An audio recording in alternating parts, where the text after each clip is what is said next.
2014, 2019 തെരഞ്ഞെടുപ്പുകളെ അപേക്ഷിച്ചിട്ട് BJPക്ക് ഒരു തിരിച്ചടിയാണ്. കാരണം കേവല ഭൂരിപക്ഷം ആ പാർട്ടിക്ക് കിട്ടിയിട്ടില്ല.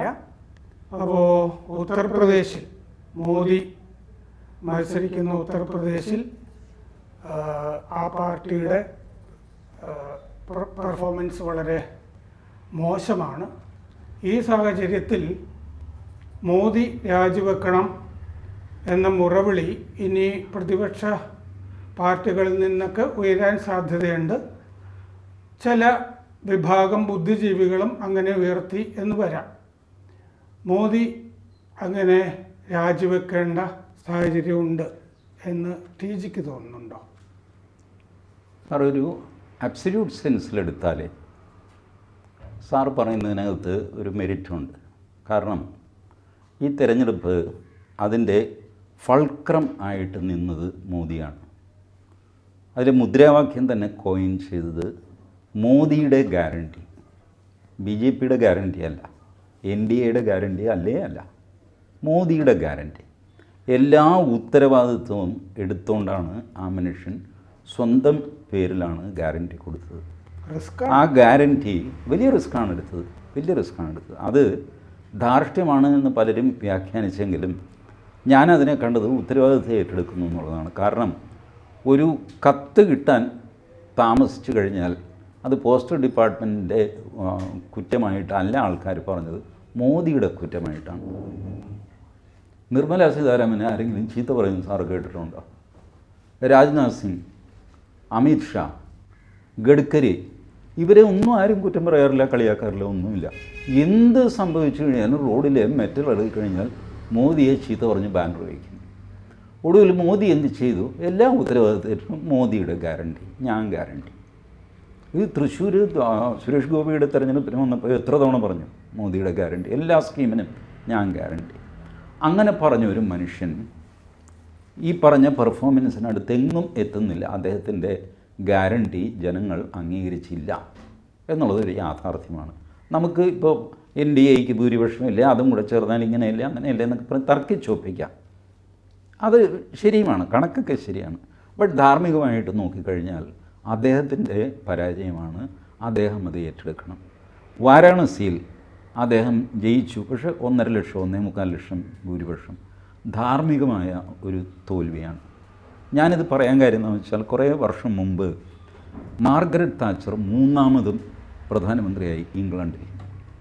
അപ്പോൾ പ്രധാനമന്ത്രിയാകുന്നതിന് മുമ്പ് അവരുടെ പാർട്ടിക്കുള്ളിൽ പാർലമെൻ്ററി പാർട്ടി എന്ന് പറയുമല്ലോ, അതിൻ്റെ തെരഞ്ഞെടുപ്പ്. ആ തെരഞ്ഞെടുപ്പിൽ പേര് എൻ്റെ ഓർമ്മയിൽ നിന്നാണ് മൈക്കിൾ ഹെസൽടൈൻ എന്നാണ് എൻ്റെ ഓർമ്മ, ഒരു പക്ഷേ വേറെ ആരുമാണ്, ഏതൊരു സാഹിബ്. ഇയാളും മത്സരിച്ചു.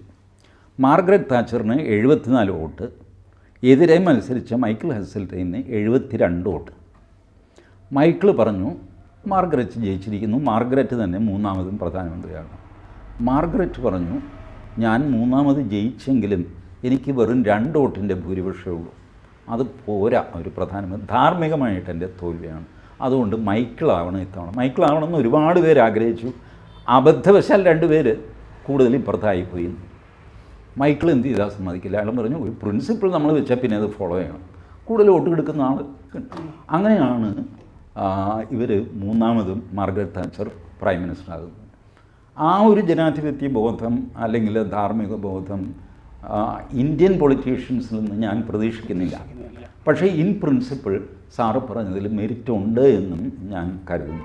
ഇതാണ് പ്രധാനമന്ത്രിയാകുന്ന സന്ദർഭത്തിൽ പൊതുവെ നാട്ടുകാർ ഞെട്ടിപ്പോയി. കാരണം VP സിംഗ് പ്രധാനമന്ത്രിയാകും എന്ന് നമ്മൾ പ്രതീക്ഷിച്ചിരിക്കുമ്പോൾ VP സിംഗ് പെട്ടെന്ന് ദേവിലാലിൻ്റെ പേര് പറഞ്ഞു, ഓർക്കുന്നില്ലേ? ദേവിലാലാവുമോ എന്ന് എല്ലാവരും ഭയന്നു പോയി. അങ്ങനെ രാധാകൃഷ്ണനപ്പോൾ ഈ മോദി രാജിവെക്കണോ ഇല്ലയോ എന്നതിനെ പറ്റി ഒന്ന് ഈ പറയുന്നതിൽ യാതൊരു മെരിറ്റും ഉണ്ട് എന്ന് ഞാൻ കരുതുന്നില്ല. മോദി ഗ്യാരണ്ടി കൊടുക്കുക, അതായത് ജനാധിപത്യ സമ്പ്രദായത്തിൽ ഒരു തെരഞ്ഞെടുപ്പിനെ നേരിടുമ്പോൾ ഇന്ത്യയിലാണെങ്കിൽ ഒരു നേതാവ് ഉണ്ടായിരിക്കണം. ആരാ നിങ്ങളുടെ നേതാവ്, എന്താ നിങ്ങളുടെ പരിപാടി, ഇതാണ് ചോദ്യം. ആ നേതാവ് പരിപാടികൾ വെച്ചുകൊണ്ട് തെരഞ്ഞെടുപ്പിനെ നേരിടുന്നു. തെരഞ്ഞെടുപ്പിനെ നേരിട്ടത് BJP ഒറ്റയ്ക്കല്ല, NDA മുന്നണിയായിട്ടാണ്. NDAക്ക് വോട്ട് ചെയ്യണം എന്നാണ് എല്ലാവരും പറഞ്ഞത്. ആ NDAക്ക് വോട്ട് ചെയ്യാൻ മോദിയുടെ ഗ്യാരണ്ടി എന്നാണ് പറഞ്ഞത്. ആ മോദിയുടെ ഗ്യാരണ്ടി എന്താണ്? ഇതാ, ഈ രാജ്യത്തെ വികസനത്തിലേക്ക് നയിക്കുന്നതിനുള്ള ഉത്തരവാദിത്വം ഏറ്റെടുത്തുകൊണ്ട് പ്രവർത്തിക്കാൻ നമ്മളെല്ലാം പ്രതിജ്ഞാബദ്ധരാണ്. രാജ്യത്ത് ഇന്ന വിധത്തിലുള്ള വികസനങ്ങളുണ്ട്, ഇനി അത് കൂടുതലായിട്ട് വേണം. അത് നമ്മൾ ഇനി ഏതെല്ലാം കേന്ദ്രങ്ങളിൽ ശ്രദ്ധിക്കണം, ആ ശ്രദ്ധിച്ചു വരുമ്പോൾ നമുക്ക് എന്തെല്ലാം കാര്യങ്ങൾ ചെയ്യാൻ കഴിയും. ഇതായിരുന്നു മോദിയുടെ ഗ്യാരണ്ടിയുടെ ചുരുക്കം. അതിൽ പ്രധാനമായിട്ടുണ്ടായിരുന്നത് അദ്ദേഹം നടപ്പിലാക്കിയ വെൽഫെയർ മെഷേഴ്സായിരുന്നു. അദ്ദേഹത്തിൻ്റെ തന്നെ ഈ ധ്യാനം കഴിഞ്ഞതിന് ശേഷം അദ്ദേഹം എഴുതിയൊരു ലേഖനത്തിൽ അദ്ദേഹം ഏറ്റവും ഭംഗിയായി അവകാശപ്പെട്ടത് എന്താണെന്ന് വെച്ചാൽ 25 കോടി മനുഷ്യരെ ദാരിദ്ര്യരേഖയ്ക്ക് മുകളിലെത്തിക്കാനായിട്ട് ഈ ഭരണത്തിൽ കഴിഞ്ഞു എന്നുള്ളതാണ്. അപ്പോൾ വെൽഫെയർ മെഷേഴ്സ് പറഞ്ഞുകൊണ്ട് അടിസ്ഥാന ആവശ്യങ്ങൾ എല്ലാവർക്കും ലഭ്യമാക്കാവുന്ന ഒരു ഭരണ സമ്പ്രദായം, അതാണ് മോദിയുടെ ഗ്യാരണ്ടി. ആ ഗ്യാരണ്ടി വെച്ചിട്ടാണ് വോട്ടിന് പോയതും. ആ വോട്ടിൻ്റെ അടിസ്ഥാനത്തിൽ NDAക്ക് ജനങ്ങൾ വോട്ട് ചെയ്തിട്ടുണ്ട്. NDAക്ക് ജനങ്ങളുടെ വോട്ടുണ്ട്. ഒരു സ്റ്റേബിൾ ഗവൺമെൻറ് ഉണ്ടാക്കുന്നതിന് വേണ്ടിയിട്ട് അർഹത ഇപ്പോഴും കൊടുത്തിട്ടുള്ളത് മോദിക്കാണ്. അല്ലെങ്കിൽ മോദിയെ അപ്പാടെ മാറ്റിക്കൊണ്ട് കോൺഗ്രസ്സിന് ഈ പറഞ്ഞ രീതിയിൽ ഒരു 300 സീറ്റ് കൊടുത്ത് ജയിപ്പിച്ചാൽ ഈ പറയുന്നതിൻ്റെ പ്രശ്നം വരുന്നില്ല. പക്ഷെ അങ്ങനെ ഉണ്ടായിട്ടില്ല. കോൺഗ്രസ്സിന് പല സ്ഥലത്തു നിന്നും കിട്ടിയിരിക്കുന്ന വോട്ടുകളുണ്ട്, ഇല്ലയെന്ന് പറയുന്നില്ല. ആ വോട്ടുകളെല്ലാം കൂടി സമാഹരിച്ച് കഴിഞ്ഞാൽ പോലും 1/5 വോട്ട് വരുന്നില്ല. ഒരു ഗവൺമെൻറ്, ഒരു സ്റ്റേബിൾ ഗവൺമെൻറ് ഉണ്ടാക്കാൻ കഴിയുന്നൊരു സംവിധാനം ഇന്ത്യ മുന്നണിക്ക് ഇല്ല എന്നുള്ളതാണ് വസ്തുത. കാരണം എത്ര പാർട്ടികൾ വരും? കേരളത്തിൽ നിന്ന് തന്നെ എത്ര പാർട്ടികൾ ആ ഗവൺമെൻറ്റിൽ അംഗങ്ങളായിട്ട് വരും? RSP വരും, കേരള കോൺഗ്രസ്സുകൾ വരും, മുസ്ലിം ലീഗുകൾ വരും, പിന്നെ അതുപോലുള്ള NCP മുതൽ ഇങ്ങോട്ട് ജനതാദൾ തുടങ്ങി ഇങ്ങോട്ട് എത്ര പാർട്ടികളാണ് വരുന്നത്? സാർ, ഞാനൊന്ന് ഇടപെട്ടോട്ടെ. ഈ മോദി രാജിവെക്കണം എന്ന് രാമേന്ദ്രൻ സാറ് ഒരു പ്രൊപ്പോസൽ പറയുന്നു. അതിൽ മെറിറ്റ് ഉണ്ടെന്ന് ഞാൻ പറയുമ്പോൾ NDAക്ക് മെറിറ്റ് ഇല്ലെന്നോ അങ്ങനെയൊന്നും അല്ല ഉദ്ദേശിക്കുന്നത്. ഇതിൻ്റെ ധാർമ്മിക ഉത്തരവാദിത്വം ഏറ്റെടുത്തിട്ട് മോദി മാറുക. മൈക്കൽ ഹെസൽറ്റൈൻ മാറി മാർഗരറ്റ് താച്ചർ വന്നതുപോലെ BJPയിൽ നേതാക്കൾക്ക് കുറവൊന്നുമില്ലല്ലോ. വേറൊരാളെ ഇത് ഏൽപ്പിക്കാൻ ഓഫർ ചെയ്യുമെങ്കിലും മോദി ചെയ്യണം. ഞാൻ ധാർമ്മികമായിട്ട് എൻ്റെ ഈ മോദിയുടെ ഗ്യാരണ്ടി ആൾക്കാർ അംഗീകരിച്ചതായിട്ട് എനിക്ക് തോന്നുന്നില്ല. ഒരു ചോദ്യം, അത് ഈ ശ്രീനിവാസന്റെ സിനിമയിൽ 2 കുട്ടികൾ അയ്യോ അച്ഛാ പോകല്ലേ, അയ്യോ അച്ഛാ പോകല്ലേ എന്ന് പറഞ്ഞ പോലെ ഈ സോണിയാഗാന്ധിയൊക്കെ ഇങ്ങനത്തെ ഒരു പരിപാടിയുണ്ട്. രാജിക്ക് തയ്യാറാവും. പിന്നെ ഗാർഗെ, KC വേണുഗോപാൽ, ഇങ്ങനത്തെ ആളുകളെല്ലാം കൂടി ഹേയ് അതിൻ്റെ ആവശ്യമില്ല, പോകരുത്. അല്ല, അങ്ങനത്തെ നാടകത്തിന് പോകരുത്. അല്ല, റിയലി രാജ്നാഥ്, ഞാൻ പറയാം, ഈ മോദിയുടെ ക്യാബിനറ്റിൽ കേപ്പബിളായ ആൾക്കാരില്ല. ഗഡ്കരി ഉണ്ട്, രാജ്നാഥ് സിംഗ് ഉണ്ട്. TG എന്തൊക്കെയായാലും ശരിയാണ്, TG എന്ത് പറഞ്ഞാലും ശരിയാണ്. ഇന്ന് കേരളത്തിലും ഇന്ത്യയിലും മറ്റ് രാജ്യങ്ങളിലുമെല്ലാം മോദിയുടെ അത്രയും അപ്രീസിയേഷനുള്ള ഒരു നേതാവ് വേറെ ഇല്ല. ആ ഒരു വസ്തുത അവശേഷിച്ചിട്ടുണ്ട്. അത്രയും അപ്രീസിയേഷനുള്ളൊരു നേതാവ് വേറെ ഇല്ല. നിങ്ങളൊരാളെ പറയൂ, നിങ്ങളൊരാളെ പറയൂ. അങ്ങനെയല്ല, ഒരാളെ നിർദ്ദേശിച്ചാൽ നമുക്ക് ആലോചിക്കാം. ഇല്ല, ഞാൻ ഒരു ഇമാജിനറി സിറ്റുവേഷൻ മോദി നമ്മൾ പറഞ്ഞ പോലെ, ഞാനും രാമേന്ദ്രൻ സാർ പറഞ്ഞതുപോലെ മോദി പറയുന്നു. പിന്നെ വേറൊരു കാര്യമുണ്ട് TG, ഇത്തരം കാര്യങ്ങളിൽ ഒരു തീരുമാനമെടുക്കേണ്ടത് BJPയുടെ ദേശീയ നേതൃത്വം തന്നെയാണ്. അല്ലാതെ നമ്മളെ ഈ പറയുന്ന അഭിപ്രായങ്ങൾക്ക് യാതൊരു പ്രസക്തിയുമില്ലല്ലോ, യാതൊരു പ്രസക്തിയും ഇതല്ല. പക്ഷേ എൻ്റെ വാദം എന്താണെന്ന് വെച്ച് കഴിഞ്ഞാൽ, മോദിക്കാണ് ഈ NDA മുന്നണിക്കാണ് മോദി വോട്ട് ചോദിച്ചത്. ഞാനിവിടെ മത്സരിച്ചൊരു സ്ഥാനാർത്ഥിയാണ്. ഞാൻ മത്സരിച്ചത് BJP ചിഹ്നത്തിൽ മത്സരിച്ച NDA സ്ഥാനാർത്ഥിയാണ്. മത്സരം NDA എന്ന് പറയുന്ന മുന്നണിയാണ്. ആ മുന്നണിക്ക് ഭൂരിപക്ഷമുണ്ട്. ഒരു സാങ്കേതികമായ വാദമല്ലേ? അതായത് ഇതിനകത്ത് ജനാധിപത്യത്തിൽ സാങ്കേതികമല്ലേ? 370 കിട്ടും, ചിലപ്പോൾ 400 കിട്ടും. അത് 300ലേക്ക് വന്ന് 3-2 ഭൂരിപക്ഷമാണെങ്കിൽ നമുക്ക് ഒരുപാട് കാര്യങ്ങൾ ചെയ്യാൻ പറ്റും. സത്യത്തിൽ മോദി ഈ ധ്യാനം കഴിഞ്ഞ് പോകുമ്പോൾ പലതും ചെയ്തു എന്നൊക്കെ പറഞ്ഞിരുന്നു. ഇതൊന്നും ചെയ്യാൻ ഇനിയിപ്പോൾ മറ്റേ സഖ്യകക്ഷികൾ പറയുന്ന പോലെ ചെയ്യണ്ടേ? സഖ്യകക്ഷി ഗവൺമെൻറ് BJP ഇപ്പോഴും നടത്തിക്കൊണ്ടിരിക്കുന്നത് സഖ്യകക്ഷി ഗവൺമെൻറ്റാണ്. നിങ്ങളെന്താ അത് മനസ്സിലാക്കാത്തത്? പക്ഷെ ഒരു കാര്യം, NDA ഗവൺമെൻറ്റാണ് നടത്തിക്കൊണ്ടിരിക്കുന്നത്. ഈ പറയുന്ന സഖ്യകക്ഷികൾക്ക് മന്ത്രിസ്ഥാനമൊക്കെ കൊടുത്തിട്ടുണ്ട്. പക്ഷേ ഈ പറഞ്ഞ സഖ്യകക്ഷി ഭരണമായിരുന്നില്ല, BJPയുടെ അജണ്ടയാണ് നടത്തിക്കൊണ്ടിരുന്നത്. ഏതെങ്കിലും ഒരു അവസരത്തിൽ ഒരു സഖ്യകക്ഷി എതിരായിട്ടൊരു അഭിപ്രായം പറയുകയും എന്നാൽ പിന്നെ ശരി അവർ പറഞ്ഞ പോലെ കേട്ടേക്കാം എന്ന് വിചാരിക്കുകയും ചെയ്ത ഇൻസ്റ്റൻസ് ഉണ്ടോ? ഞാൻ പറയാം, ഈ വന്നിട്ടുണ്ട്. ഇപ്പോൾ കാർഷിക ബില്ല് വന്നു. കാർഷിക ബില്ല് ആദ്യം ക്യാബിനറ്റിൽ പാസ്സായി. അത് ഓർഡിനൻസ് ആയിട്ടാണ് കൊണ്ടുവന്നത്. സംഗതി പ്രശ്നമാകുമെന്ന് കണ്ടു കഴിഞ്ഞപ്പോൾ ശിരോമണി അകാലിദൾ പാർലമെൻറ്റിൽ വെച്ച് തന്നെ ഇത് തീർക്കാൻ തുടങ്ങി. അന്ന് ശിരോമണിയോട് എല്ലാവരും പറഞ്ഞു, നിങ്ങൾ എന്ത് പോക്കൃത്തരോ കാണിക്കുന്നത്, ക്യാബിനറ്റിൽ നിങ്ങളും കൂടെ സമ്മതിച്ചല്ലേ ഈ ഓർഡിനൻസ് ഇറക്കിയത്, ഇപ്പോൾ ഇങ്ങനെ പറയാമോ? അവർ പറഞ്ഞു, ശരിയാണ്, ഞങ്ങൾ സമ്മതിച്ചതാണ്, ഒപ്പിട്ടതാണ്, പക്ഷേ ജനങ്ങളത് ഇഷ്ടപ്പെടുന്നില്ല, അതുകൊണ്ട് അത് പിൻവലിക്കണം എന്ന് പറഞ്ഞു. അതേ തുടർന്ന് അവരെ അക്കോമഡേറ്റ് ചെയ്തില്ല. ശിരോമണി അകാലിദൾ പിണങ്ങിപ്പോയി NDAയിൽ. ഇല്ലേ? ഞാൻ ചോദിക്കുന്നത് എന്തുകൊണ്ടാണ്?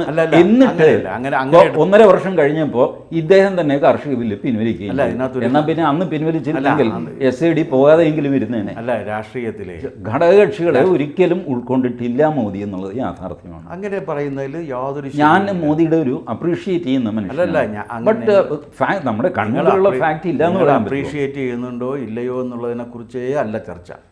അതിന് എനിക്കറിയാനും താല്പര്യമില്ല. നിങ്ങൾ അപ്രീഷിയേറ്റ് ചെയ്യാതിരിക്കുക, that is up to you. ഞാൻ പറയുന്നത് ഇതിൻ്റെ ജനാധിപത്യത്തിൽ ഇങ്ങനെ പ്രവർത്തിക്കാൻ കഴിയുള്ളൂ. ഒരു നേതാവ് വരുന്നു, ഒരു മുന്നണി വരുന്നു, ആ മുന്നണിയുടെ നേതൃത്വം അംഗീകരിച്ചുകൊണ്ട് പ്രവർത്തിക്കുന്നു. ഈ മുന്നണിയുടെ പ്രശ്നം ഞാൻ പറയുന്നത് അല്ല, ഈ ഘടകകക്ഷികളെ ഉൾക്കൊള്ളുന്നവരാണ്. ഒരു കാര്യം ചെയ്യാൻ പറ്റില്ല, ചെയ്തോ. നിങ്ങൾ ഇത് പറയുമ്പോൾ ഞാൻ നേരത്തെ സൂചിപ്പിച്ച രീതിയിൽ ഇതിനിടയിൽ 4 അസംബ്ലി തെരഞ്ഞെടുപ്പ് നടന്നു. ഒറീസയിൽ ആദ്യമായിട്ട് 78 MLA-മാരുമായിട്ട് for the first time BJP അവിടെ ഗവൺമെൻറ് ഫോം ചെയ്യുന്നു. അരുണാചൽ പ്രദേശിൽ ഗവൺമെൻറ് ഫോം ചെയ്ത് കഴിഞ്ഞു. NDA ഗവൺമെൻറ് ആന്ധ്രയിൽ വരുന്നു. തെലങ്കാനയിൽ വലിയ ഇമ്പ്രൂവ്മെൻറ്റ് ഉണ്ടാക്കി. ഇപ്പോൾ എല്ലാം കൂടി വരുന്ന സമയത്ത് ഒറീസയിലാണ് ഞാൻ പറഞ്ഞ ഗവൺമെൻറ് ഉണ്ടാക്കുന്നത്. എല്ലാം കൂടി വരുന്ന സമയത്ത് ദക്ഷിണേന്ത്യയിലെ ഏറ്റവും കൂടുതൽ MP-മാരുള്ള, കണക്ക് നോക്കിയാൽ അറിയാൻ പറ്റുള്ളൂ, എൻ്റെ ഒരു ഊഹമാണ്, എനിക്ക് തോന്നുന്നത് MP-മാരുള്ള ഒരു പാർട്ടിയായിട്ട് BJP മാറി. BJP മാറി. അപ്പോൾ അല്ല, അങ്ങനെ ഉള്ള ഒരു നേതൃത്വം കൊടുത്ത ഒരാൾക്ക് ഒരു സ്റ്റേറ്റിൻ്റെ കാര്യത്തിൽ പ്രശ്നം ഉണ്ടെന്നാണ് നിങ്ങൾ പറയുന്നത്. ആ സ്റ്റേറ്റിലെ എന്താണ് പ്രശ്നമെന്ന് പരിശോധിക്കണം. പറഞ്ഞോളൂ. സാറ് പറഞ്ഞത് ലിമിറ്റഡ് ക്വസ്റ്റ്യൻ ആയിരുന്നു. ഈ ഘടകകക്ഷികളെ ഇൻക്ലൂഡ് ചെയ്യാറുണ്ട് എന്ന് പറഞ്ഞു. അത് ഇൻക്ലൂഡ് ചെയ്യുന്നുണ്ട് എന്ന് തന്നെയാണ് എൻ്റെ അഭിപ്രായം. കാരണം അതിന് കൗണ്ടറായിട്ട് ഒരു സംഭവം സാർ പറഞ്ഞാൽ അതിൻ്റെ ഉദാഹരണം പറയാം. ഒറ്റ ഉദാഹരണം പറഞ്ഞുതരാം. BDJS എത്ര സീറ്റ് കേരളത്തിൽ കൊടുത്തിട്ടുണ്ട്?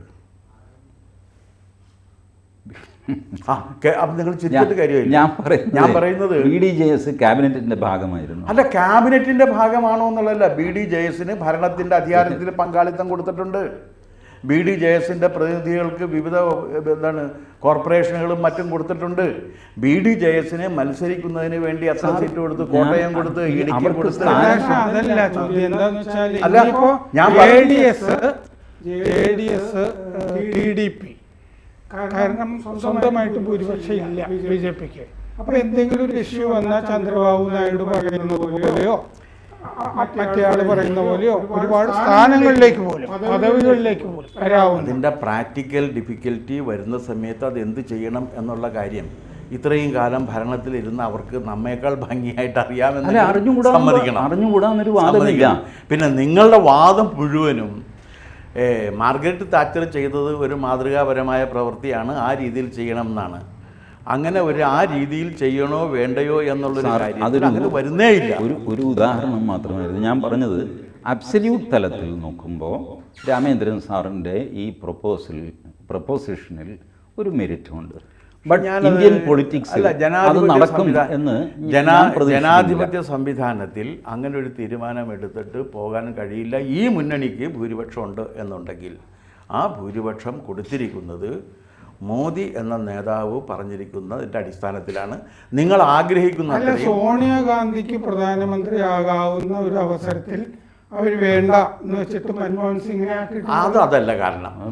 അത് വേണ്ടെന്ന് വെച്ചതല്ല, ചുമ്മാ ഇല്ലാത്തത് പറയരുത് നിങ്ങൾ. അത് വേണ്ടാന്ന് വെച്ചതല്ല, കാരണം അവർക്ക് ആകാൻ പറ്റില്ല, സാധ്യമല്ല എന്ന് അബ്ദുൽ കലാം പറഞ്ഞപ്പോഴാണ്. അല്ല അത് അല്ല എന്താ കാര്യം എന്ന് വെച്ച് കഴിഞ്ഞാൽ she's a naturally born Italian citizen. അങ്ങനെ നാച്ചുറലി ബോൺ ഇറ്റാലിയൻ പൗരത്വമുള്ള അവർക്കതുണ്ട്, അവരുടെ മക്കൾക്കും ഉണ്ട് ആ പൗരത്വം. അങ്ങനെയുള്ള ഒരാൾക്ക്, ഇരട്ട പൗരത്വമുള്ള ഒരാൾക്ക് ഇന്ത്യൻ ഭരണഘടന അനുസരിച്ചിട്ട് ഇവിടെ പ്രധാനമന്ത്രി ആകാൻ പറ്റില്ല. അതാണ് കാരണം. അല്ലാതെ അത് ഔദാര്യം കൊണ്ട് സംഭവിച്ചതല്ല. കഴിവുകളുള്ള ഈ രാഹുൽ ഗാന്ധി മോനൊക്കെ ഉണ്ടല്ലോ, അയാൾക്കും ഇത് പറയുന്ന നിങ്ങളുടെ സ്നേഹിതനായ നമ്മുടെ ടി ജിയുടെ വളരെ അടുത്ത സ്നേഹിതനാണ് സുബ്രഹ്മണ്യ സ്വാമി. അദ്ദേഹം ഒരു ഇൻ്റർവ്യൂവിൽ പറഞ്ഞത്, this is not the concern of Sonia Gandhi alone, her son also cannot become the prime minister of India for the same reason because he also is a naturally born citizen of Italy. അതെന്താ കാര്യം എന്ന് വെച്ചാൽ അവിടുത്തെ നിയമം അനുസരിച്ചിട്ട് ഒരു Italian സ്ത്രീക്ക് ലോകത്ത് എവിടെയെങ്കിലും പോയാലും ഒരു കുട്ടിയുണ്ടെങ്കിൽ അവർ ഇറ്റാലിയൻ സിറ്റിസണാണ്. രാഹുൽ ഗാന്ധിയും രാജീവ് ഗാന്ധിയും തമ്മിലുള്ള വ്യത്യാസം എന്താണെന്ന് പറഞ്ഞാൽ, രാഹുൽ ഗാന്ധി ബ്രിട്ടീഷ് സിറ്റിസൺ ആണെന്ന് പറഞ്ഞിട്ട് ബ്രിട്ടീഷ് പാസ്പോർട്ട് വെച്ച് ബയോപ്സ് എന്ന് പറഞ്ഞൊരു കമ്പനി ഇംഗ്ലണ്ടിൽ തുടങ്ങിയും പിന്നെ അത് ക്ലോസും ചെയ്തു രാഹുൽ ഗാന്ധി. അപ്പം നമ്മളുടെ പാസ്പോർട്ട് പൗരത്വ ചട്ടമനുസരിച്ച് സാറ് വേറെ ഏതെങ്കിലും ഒരു രാജ്യത്തിൻ്റെ പൗരത്വം എടുത്താൽ ആ നിമിഷം ഓട്ടോമാറ്റിക്കായിട്ട് ഇന്ത്യൻ പൗരത്വം ക്യാൻസലാവും. പ്രൊസീജിയർ ഇല്ലാതെ തന്നെ ഓട്ടോമാറ്റിക്കായിട്ട് ക്യാൻസലാവും. ഈ പരാതിയാണ് ഇദ്ദേഹം ഇങ്ങനെ ചെയ്തതുകൊണ്ട് ഇന്ത്യൻ പൗരനല്ല എന്നുള്ള പരാതിയാണ് പാർലമെൻറ്റിൻ്റെ എത്തിക്സ് കമ്മിറ്റിയിൽ കിടക്കുന്നത്. ദൈവം സഹായിച്ച് ആരും അതിൽ തൊട്ടിട്ടൊന്നുമില്ല. ഒരു നോട്ടീസ് അയച്ചു രാഹുൽ ഗാന്ധിക്ക്, അങ്ങനെ മറുപടിയും കൊടുത്തില്ല. സുഖമായിട്ട് ഇരിക്കുന്നു. ടി ജി അതിനകത്ത് വേറൊരു കാര്യം കൂടിയുണ്ട്. ഇറ്റാലിയൻ പൗരത്വ നിയമം അനുസരിച്ച് ഒരു നാച്ചുറലി ബോൺ ഇറ്റാലിയൻ പൗരിക്കോ പൗരനോ ഉണ്ടാകുന്ന സന്തതി പരമ്പര ആ പൗരത്വത്തിന് അർഹരാണ്. അപ്പോൾ ഇദ്ദേഹത്തിന് സ്വാഭാവികമായി തന്നെ ഇറ്റാലിയൻ പൗരത്വം വന്നു ചേർന്നിട്ടുണ്ട്. അത് അദ്ദേഹം ആഗ്രഹിച്ചിട്ട് വരുന്നതല്ല, ഈ നിയമം അനുസരിച്ച് വരുന്നതാണ്. ഇപ്പോൾ നിങ്ങൾ പറയുന്നതനുസരിച്ചിട്ട് കോൺഗ്രസിന് ഏതെങ്കിലും കാലത്ത് ഭൂരിപക്ഷം ഉണ്ടായാൽ ചിലപ്പോൾ റോബർട്ട് വാദ്ര ആയിരിക്കും നമ്മുടെ പ്രധാനമന്ത്രി എന്നാണ്. ആ ചാൻസ് ഞാൻ തള്ളിക്കളയുന്നില്ല. കാരണം എന്താ, എന്നാൽ രാഹുൽ ഗാന്ധിയുടെ പൗരത്വം ക്യാൻസൽ ചെയ്യാത്തത് എന്താ? അതെന്താണെന്നുള്ള കാര്യം അന്വേഷിക്കേണ്ടതാണ്. എനിക്കറിയില്ല കേട്ടോ അതിൻ്റെ കാര്യം. കാരണം അത് ക്യാൻസൽ ചെയ്യേണ്ടത് തന്നെയാണെന്നുള്ളതാണ് എൻ്റെ മോദിക്ക് വേണമെങ്കിൽ രാജി പ്രഖ്യാപിച്ചിട്ട് വേറൊരാളെ വെക്കാമെന്ന് പറഞ്ഞല്ലോ. പകരം ആളുണ്ടോ എന്നുള്ള കാര്യത്തിൽ രാധാകൃഷ്ണൻ സംശയമുണ്ട്. പക്ഷെ യോഗി ആദിത്യനാഥായ എന്താ കുഴപ്പം? ഞാൻ പറയട്ടെ, അമിത്ഷായ്ക്ക് യോഗ്യത കുറവുണ്ടോ? രാജ്നാഥ് സിംഗ്, ഗഡ്കരി, യോഗി ആദിത്യനാഥ് ശരി മുഖ്യമന്ത്രിയാണ്, ചെറുപ്പമാണ്, അദ്ദേഹത്തെ തൽക്കാലം നമുക്ക് പരിഗണിക്കേണ്ടെന്ന് വയ്ക്കാം. കഴിവുള്ള ആളൊക്കെയാണ്, പരിഗണിക്കേണ്ടെന്ന് വയ്ക്കാം.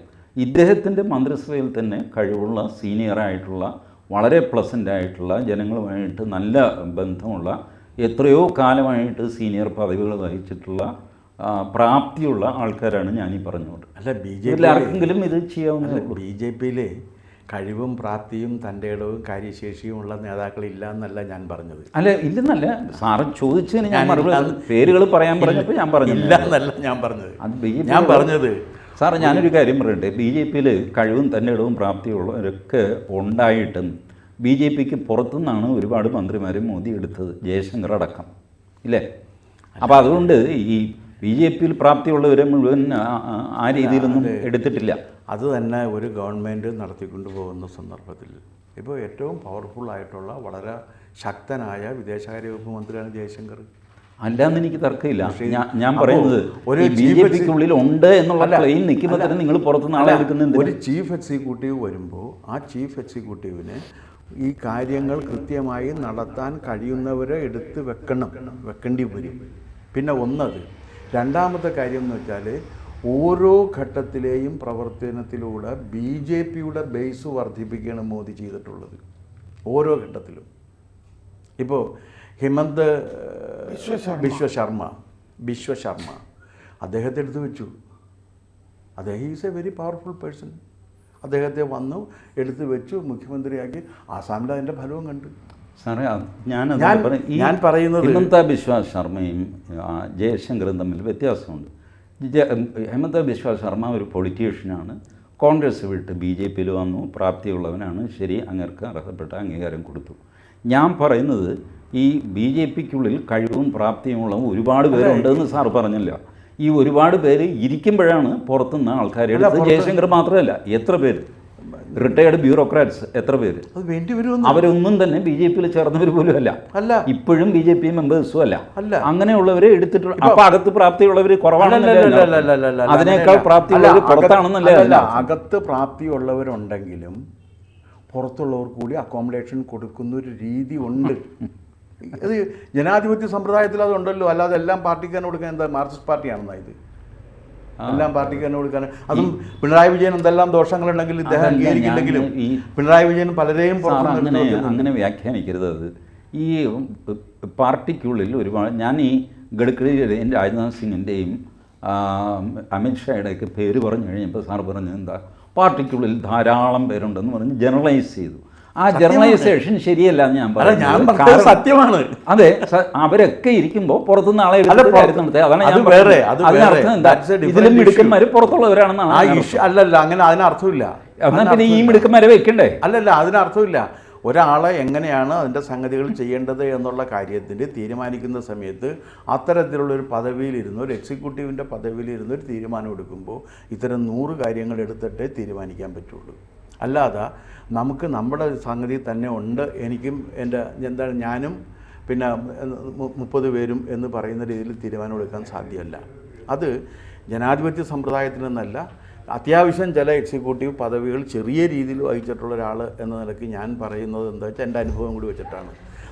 ഇതെടുക്കുന്ന സമയത്ത് എല്ലാവർക്കും അക്കോമഡേഷൻ കൊടുക്കുക എന്നൊരു രീതി കൂടി അതിനകത്ത് സ്വാഭാവികമായിട്ടും തീർച്ചയായിട്ടും ഇതുണ്ട്. അത് തീർച്ചയായിട്ടും ഉണ്ട്. അതുകൊണ്ടാണ് ഞാൻ പറയട്ടെ, രാജ്യസഭയിലേക്ക് പ്രസിഡൻറ്റ് നോമിനേറ്റ് ചെയ്യാറുണ്ട് എമിനൻറ്റ് പേഴ്സൺസിനെ. അങ്ങനെയാണ് സുരേഷ് ഗോപിയൊക്കെ രാജ്യസഭയിൽ പോകുന്നത്. ഇങ്ങനെ പോകുന്ന രാജ്യസഭയിലെ അംഗങ്ങളെ മന്ത്രിസഭയിൽ എടുക്കുന്നതിന് തിരക്കിടൊന്നുമില്ല, എമിനൻറ്റ് പേഴ്സൺസ് എന്നുള്ള നിലയ്ക്ക്. ഇപ്പോൾ ജയശങ്കറിനെ എടുത്തത് എങ്ങനെയാണ്, രാജ്യസഭ വഴിക്ക് കൊണ്ടുവന്നതല്ല. അത് ഇതില്ലാതെ മന്ത്രിയായി വയ്ക്കാൻ പറ്റില്ലല്ലോ. അതേസമയം പാർട്ടിക്കുള്ളിൽ ഇതുപോലെ കേപ്പബിലിറ്റി ഉള്ളവരുണ്ടെങ്കിൽ ജയശങ്കറിനെ പുറത്തുനിന്ന് കൊണ്ടുവരേണ്ട കാര്യമില്ല. അതിനർത്ഥം ജയശങ്കറിനെ കൊണ്ടുവന്നു എന്ന് വെച്ചാൽ പാർട്ടിയിലെ ആൾക്കാർ മോശമാണെന്നല്ല, അവരെക്കാൾ സമർത്ഥൻ ജയശങ്കറാണ്. അല്ല, ആ കാര്യം ചെയ്യാനായിട്ട് ജയശങ്കർക്ക് പ്രത്യേക കഴിവുണ്ട് എന്നുള്ളതാണ്. അങ്ങ് ഈ പറഞ്ഞ കാര്യത്തിൽ ഞാൻ ഒരു കൗണ്ടറും കൂടി പറയാം. എന്താ കാര്യമെന്ന് വെച്ചാൽ 10 കൊല്ലം ഒരിക്കൽ പോലും ലോക്സഭയിലേക്ക് തിരഞ്ഞെടുക്കപ്പെടാത്ത ഒരാൾ പ്രധാനമന്ത്രിയായിരുന്ന ഒരു രാജ്യവും കൂടിയാണിത്. 10 കൊല്ലം അദ്ദേഹം ഒരിക്കൽ പോലും ജനങ്ങളെ അഭിമുഖീകരിച്ചുകൊണ്ട് വോട്ട് ചോദിച്ചിട്ടില്ല, ഒരിക്കൽ പോലും ചോദിച്ചിട്ടില്ല. അദ്ദേഹം പ്രധാനമന്ത്രി ആയിരുന്നിട്ടുണ്ട്. സാർ, അതിനു മുമ്പ് ഐക്യ ഗുജറാൾ ജനങ്ങളെ എപ്പോഴെങ്കിലും ഫേസ് ചെയ്തിട്ടില്ല.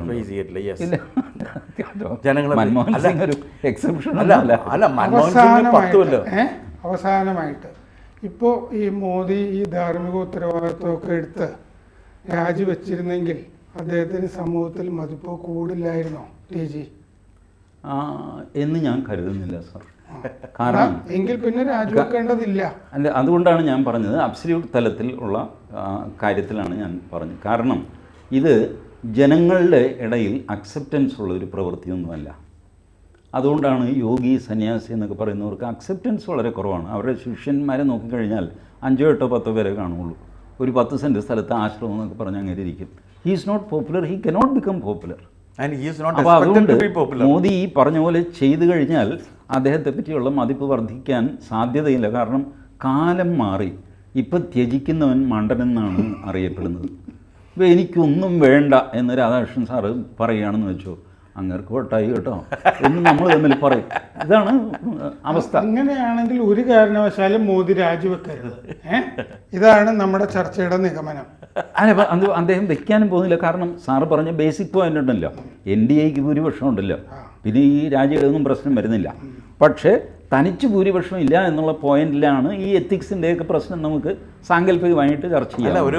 പ്രായോഗിക രാഷ്ട്രീയത്തിൽ അദ്ദേഹത്തിന് പറയാം, ഭരണവിരുദ്ധ വികാരം മുൻനിർത്തി പിണറായി വിജയൻ രാജിവെക്കുകയാണെങ്കിൽ ഞാനും ആലോചിക്കാം എന്ന് അദ്ദേഹത്തിന് പറയാം. അങ്ങനെയാണ് പിന്നെ രാജിവെക്കേണ്ടിയേ വരില്ല.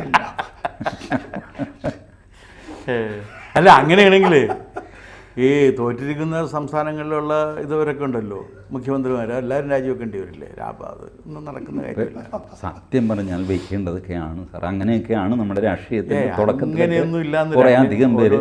ഞാനിപ്പോഴും എന്നെ അത്ഭുതപ്പെടുത്തുന്ന പഴയ ലാൽ ബഹദൂർ ശാസ്ത്രിയുടെ രാജിയാണ്. ഒരു ട്രെയിൻ ആക്സിഡൻറ്റ് വന്നു എന്ന് പറഞ്ഞിട്ട് റെയിൽവേ മന്ത്രി രാജിവെക്കാന്ന് സത്യത്തിൽ മണ്ടത്തരമല്ലേ സാർ? അല്ല, ചെയ്യാൻ പാടില്ല എന്നാണ് എൻ്റെ അഭിപ്രായം. കാരണം അത് നമ്മൾ തിരിഞ്ഞു നോക്കുമ്പോൾ അത് മണ്ടത്തരമാണ്. പക്ഷെ അന്നത് വലിയൊരു പുണ്യപ്രവൃത്തിയായിരുന്നു. അത് കറക്റ്റ് ചെയ്യണം എന്നുള്ള. ചിലപ്പോൾ അദ്ദേഹം, എനിക്ക് തിരിഞ്ഞു നോക്കുമ്പോൾ തോന്നുന്നത് അദ്ദേഹം അത് സ്വയം ചെയ്തതായിരുന്നിരിക്കില്ല, സമ്മർദ്ദം കൊണ്ട് ചെയ്തതായിരുന്നിരിക്കും എന്നാണ് ഇത്രയും രാഷ്ട്രീയം കണ്ട ശേഷം തോന്നുന്നത്. ഇല്ല, അത് ഒരു കാര്യമുണ്ട്.